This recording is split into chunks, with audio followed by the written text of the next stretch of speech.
Hello and welcome back to Motivation Effects, the little channel that could. My name's Dave. This video is entitled Feeding the 5,000. Offer what you have, it's enough. Now this is a biblical story, and as I've said in previous videos, I've listened to and studied a lot of Neville Goddard's teachings. Neville taught that the Bible was not a history book, but rather a book of psychology, or a book that teaches us about our consciousness, our minds. Each character in the Bible is a metaphor for a state of consciousness. This includes everyone from Abraham to Moses and to Jesus. He also taught that eventually we're all going to experience each state that we read about in the Bible. So just keep that in mind, that I'm not telling the story of Jesus feeding the 5,000 as a literal history lesson, because I don't believe it is. It's all about our state of consciousness. Jesus, or the Christ consciousness, that's the ultimate level that we're all going to experience at some point. I know I'm not quite there.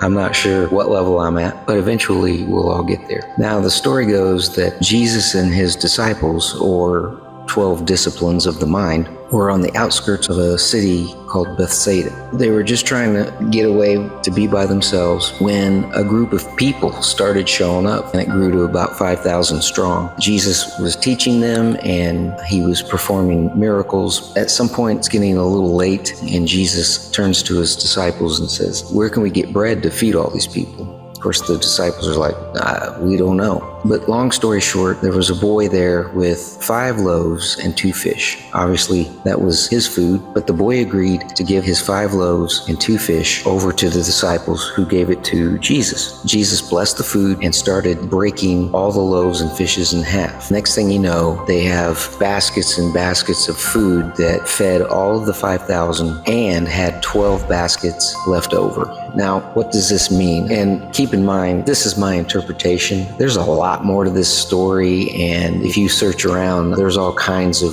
numerology meanings and metaphorical meanings. I'm not getting in too deep into that, because for me, it's pretty simple. Jesus represents mankind, and that is you and me. So we're not looking for anything out there, quote unquote, to do this miracle for us. We're doing the miracle. We are 2 beings in one. We're this physical being, the lower self, and then we have a higher self, which is Jesus, God, I am, all there is. So this is all contained within us. The story is all about food. Obviously, the little boy who showed up with the 5 loaves and the 2 fish did not have enough to feed a dozen people, let alone 5,000 people. Jesus, our higher self, was able to take what the little boy offered and was able to turn that into way more food than 5,000 people could even eat. It says they had 12 baskets left over.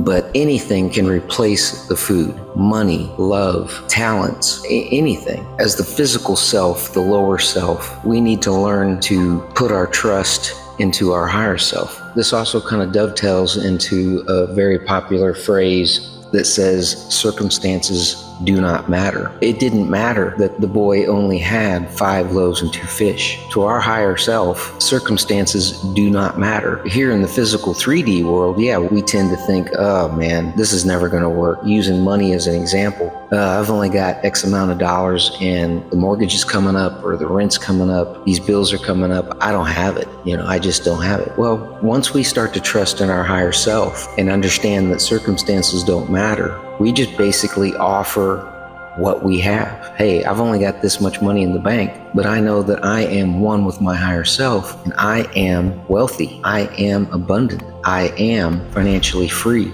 And miraculously, things will start happening to where money and resources and abundance will start coming into our life. And not only that, just like the 12 baskets that were left over that nobody could eat, we'll experience more than we thought we needed. And I think on a very simple level, that's the point of the feeding of the 5,000. Like I said, I know there's other lessons in there. People that know way more than I do can discuss those. I just wanted to share what the feeding of the 5,000 meant to me. We might not think we're talented enough. We might not think we're worthy enough. We might not think we have enough money. We might not think that we're lovable. But if we just offer what we do have, our higher self is going to take that and multiply it times infinity. And the next thing you know, we'll experience an overflow of whatever it is that we didn't think we had enough of. So for now, that's it.